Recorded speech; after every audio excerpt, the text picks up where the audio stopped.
그녀가 죽었다라는 작품에 대해서 이야기를 나눠보도록 하겠습니다. 내용을 알고 봤을 때 재미가 반감되는 작품은 맞고요. 그래서 스포일러를 좀 조심하셔야 되는 작품입니다. 오늘 제 방송에서는 내용에 대한 언급을 다 할 예정입니다. 2022년에 개봉을 앞두고 있다가 개봉이 밀린 이제 소위 말하고 있는 그 창고 영화죠. 창고 영화 중에서는 좋은 작품을 만나기가 좀 확률적으로 좀 어렵고, 그래서 창고 영화가 이제 와서 개봉한다고 하면은 좀 기대치를 어느 정도 좀 낮추는 게 좀 이로울 것 같다라고 생각을 해서 아예 기대를 아예 안 하고 있었는데, 생각보다 주변 사람들의 실관람 후기가 좋더라고요.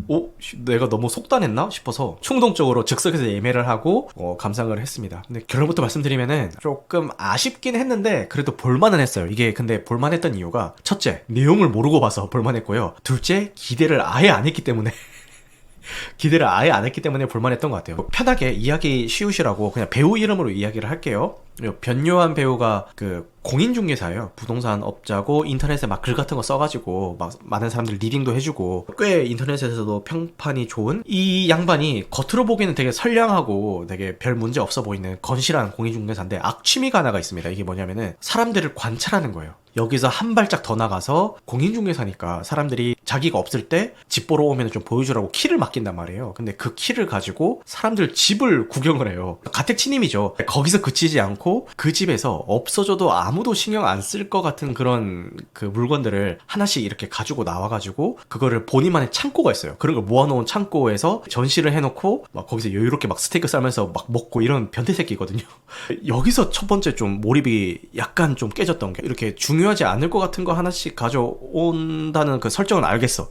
그러니까 뭐 우리도 살다 보면은 그게 어디 갔지? 이런 거 신경도 안 쓰고 뭐 어디 있겠지 하고 많은 그런 물건들 있잖아요. 되게 사소한 것들. 그런 게 있으니까 그건 알겠는데, 얘가 그 집에 들어가서 무슨 짓을 하냐면은 막힌 세면대 뚫어주고, 또 경첩 같은 거 어긋난 거 있으면은 그거 고쳐주고 이렇게 나온단 말이에요. 전등 나간 거 있으면 갈아주고 나오고 막 이래요. 아니, 저래도 안 걸린다고? 이게 너무 좀 이상한 거예요. 거기서부터 뭔가 약간 좀 쎄한 거예요. 이거 좀 이상하다. 가택 침입을 해가지고 뭔가를 고쳐주고 나온다는 그 설정은 안 해도 되는 설정이거든요? 근데 굳이 그 설정을 넣어가지고 왜 약간 몰입감을 깰까? 이게 약간 좀 이상하긴 했습니다만 그냥 넘어갔습니다. 어쨌든 그랬던 그가 되게 흥미로운 사람을 발견하게 되는데, 신혜선 배우가 연기하는 캐릭터를 발견을 하게 돼요. 우연히 마주쳤는데 핫바를 먹으면서 그 SNS에는 자기가 뭐 샐러드 먹고 있다라는 식으로 업로드하는 거를 우연히 보게 돼요.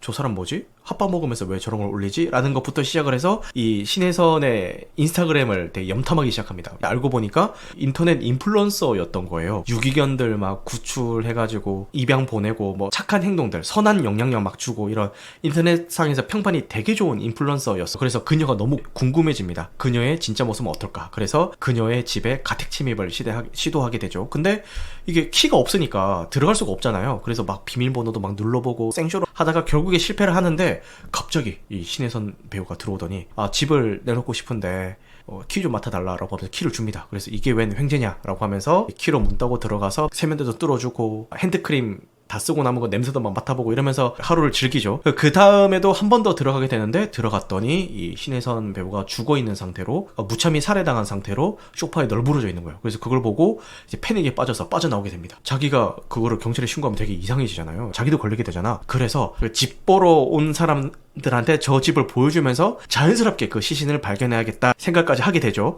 그래서 그 신혼부부한테 좋은 집이 있는데 보러 가자라고 하면서 그 집을 들어가게 돼요. 근데 자기가 봤던 그 시체는 감쪽같이 사라지고 없는 상황인 거죠. 과연 이제 이야기가 어떻게 흘러갈까요? 그 의문점들을 풀어가는 그 추적 스릴러의 내용이 요 그녀가 죽었다의 주 내용이고, 알고 보니까 이 평판이 좋았던 인플루언서였던 이 신혜선은 사이코패스였고, 본인의 그런 인지도를 위해서 걔들도 입양 보낸 게 아니라 무참히 살해해서 어딘가에 묻어놨고, 과거에 본인의 이런 정체를 폭로하려던 사람이 있으면은 다 죽여가지고 어떤 산에 묻어놓고, 뭐 이런 사이코패스였다는 설정이고, 그리고 변요한이 자기를 관찰하고 있다라는 거를 이제 인지하고 나서 이러다가 내가 또 지금까지 쌓아왔던 평판이 무너질 수도 있겠다라는 생각에 변요한에게 역습을 한 거죠. 사실 키를 막힌 것부터 시작해서 스스로 죽은 것처럼 위장하고 이렇게 누워있던 것부터 시작해서 청소하고 떠나고, 누가 봐도 변요한이 범인인 것처럼 환경 세팅을 해놓고 이 변요한을 사회적으로 매장시키기 위한 그 세팅을 한 게 요 신혜선이 한 그런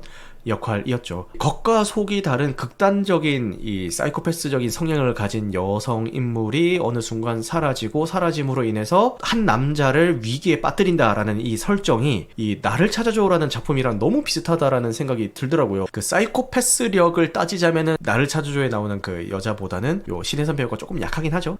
여기서 좀 많이 실망적이었던 게 어디서 좀 본 것 같다라는 느낌을 받았던 거는 둘째 치고요. 일단 이 내용이 진행되는 데 있어서 개연성이 너무 허술해요. 그러니까 이런 느낌이에요. 대충 내용이 이렇게 흘러가야 되니까 요 정도는 그냥 넘어가 주세요라는 그런 느낌의 개연성들이 포진되어 있어요. 아니 갑자기? 아니 저게 말이 돼? 아니 여기서 이런다고? 아니 저걸 어떻게 알았지? 저거를 저렇게 직감으로 알아낸다고? 이런 상황들이 너무 많이 포진되어 있습니다. 단적인 예로 여형사 역할을 맡았던 이엘 배우 이름으로 얘기할게요. 이제 남자 형사들이 막 강력범죄 같은 거에 많이 배정을 받고 많이 나가니까 거기에 대해서 잔뜩 도끼가 올라와 있어요. 나도 할 수 있다 이런 도끼가 올라와 있는 인물인데 변요한의 자택에 함께 갔다가 이 변요한이 뭔가 좀 범인스럽다, 얘도 뭔가 범죄자스럽다라는 걸 깨닫고 이 변요한을 체포하려는 그 과정에서 몸싸움이 발생을 하는데 너무 싱겁게 그냥 변요한에 툭 쳐버리니까 바로 벽에 머리를 쾅 부딪히고 바로 기절을 해버리거든요. 그래서 변요한을 놓치는 상황이 생기거든요. 아니 영화 초반에 이 캐릭터가 그 남자 못지않게 잘할 수 있는데 기회를 못 받아서 고민하는 그런 스트레스가 있는 캐릭터라는 세팅을 해놨으면은 이 장면에서 놓치더라도 이렇게 너무 허무하게 놓치는 게 아니라 뒤에서 유리병으로라도 좀 이렇게 내리쳐가지고 좀 극적으로 애가 쓰러져서 놓친다는 식의 설정을 해줘야 좀 납득이 갈 텐데 그냥 툭 쳤는데 벽에 머리를 툭 박고 바로 기절을 해버려. 그리고 범인을 놓쳐. 그 장면에서 실소가 나오더라고요. 아니 뭐 저렇게 허술하게 놓쳐? 그리고 영화상에서 여러 가지 단서들이 있어요. 범인이 세팅해 놓은 단서들이 있는데 그거를 찾는다는 게 너무 근거가 없는 거예요. 아니 저것만 보고 저걸 유추해서 찾을 수가 있어? 라는 생각이 드는 거예요. 예를 들어서 변요한 어머니의 유골함이 있어요. 그 안에 막 범행 도구 칼이랑 또 범인의 그 메시지가 있는 카드를 이 범인이 그 안에 넣어놓고 왔단 말이에요. 나중에 영화 후반부에 그 장면을 떠올리면서 거기 뭔가 있을 것 같아 라고 하면서 그 납골당을 찾아간단 말이에요. 근데 아무리 생각을 해봐도 다시 그 납골당으로 갈 이유가 없는데 의식의 흐름이 이렇게 튄다고 해야 되나? 지금 제가 단적인 예로 이렇게 두 가지만 들었는데 중간에 개연성이 너무 허술해가지고 약간 그게 몰입이 깨졌던 게 아닌가 라는 생각이 들고 지금 쇼메이님이 나레이션이 너무 많아서 거슬렸다고 하는데 나레이션도 되게 자연스러운 말이 아니라 관객들한테 설명해주는 듯한 저는 뭐 이런 사람이고요 이런 식으로 진행되니까 이게 도움이 된다라기보다는 오글거리는 그런 느낌을 주는 나레이션이라 가지고 그것도 좀 별로였어요. 근데 그럼에도 불구하고 끝까지 보게 되는 힘은 연기력에 있었던 것 같아요. 특히 신혜선 배우 같은 경우는 이렇게까지 사이코패스 악역을 연기했던 적은 제 기억에는 뭐 이 작품에서 처음 보는 것 같거든요. 근데 진짜 누가 봐도 미친년 같더라고요. 변요한 배우가 연기력은 기본으로 깔아놓고 가는 그런 배우잖아요. 변요한이 연기하는 이 캐릭터가 변태잖아요. 그냥 미친놈이잖아요. 얘도 가트 침입을 해가지고 막 컬렉션하고 그걸 전시해놓고 막 그거 보면서 밥 먹고. 근데 미친놈임에도 불구하고 관객들은 어쨌든 그 변요한의 시점에 이입을 해서 가야 되거든요. 왜냐면 그걸 이끌어가면서 추적을 해나가는 게 이 변요한의 시점이니까. 그런 미친놈의 역할을 변요한이 연기하니까 그나마 좀 강점이입이 됐던 것 같아요. 변요한이 자기 집에 개미를 키우거든요. 그 벽 한 면이 거의 액자 걸어 놓듯이 이렇게 개미 집처럼 돼 있어요. 처음에는 되게 독특한 취미를 가지고 있네, 개미를 반려동물처럼 키우는 거구만 이렇게 생각을 했는데 나중에 끝나고 생각을 해보니까 결국 변요한이 자기 집에서도 누군가의 집을 엿보고 있었던 게 아닌가. 개미가 집을 지은 거를 이렇게 관찰하고 있는 거잖아요. 그래서 누군가의 집을 엿보는 그런 관음증을 개미를 키우면서 그 관음증을 충족하고 있었구나 라는 생각이 들면서 뭐 결국 그냥 변태 새끼네 이런 생각을 하게 됐습니다. 제가 아쉬웠다라고 이야기하면서도 마음에 들었던 거는 엔딩이에요. 엔딩이 어떻게 끝내냐면은 여러 가지 혐의로 둘 다 이제 감옥에 가는데 변요한이 가석방이 돼요. 가석방이 돼서 이 이해를 찾아갑니다. 당신이 나를 믿어준 덕분에 내가 뭐 살해 누명 같은 것들을 다 벗었습니다라고 얘기하는데 이엘이 되게 막 덤덤하게 뭐라는 거야 저 범죄자 새끼가 라는 시선으로 바라보면서 당신 죄값 다 치른 것 같지? 아니야, 당신은 그냥 범죄자야. 앞으로 세상이 너를 어떤 시선으로 보게 될지 그런 걸 느끼면서 한번 살아가봐 이런 식으로 얘기를 하더라고요. 그 장면이 딱 나올 때 약간 뒤통수를 한 대 딱 맞은 것 같았어요. 제가 아까도 얘기했죠. 어쨌든 관객은 누군가의 시점을 따라가야 되고 그게 지금 이 작품에서 변요한이에요. 근데 이 변요한의 시점을 따라가다 보면은 관객들이 무의식적으로 변요한을 응원하게 돼요. 근데 어쨌든 변요한도 가택 침입을 해서 절도를 하는 변태 범죄자거든요. 그거를 후반부의 시점을 따라가다 보면 나도 모르게 까먹게 된단 말이에요. 근데 그거를 영화 엔딩에서 한번 딱 이렇게 짚어주고 간 것 같다라는 그런 느낌이 드는 거예요. 잠깐 감정이 멈춰.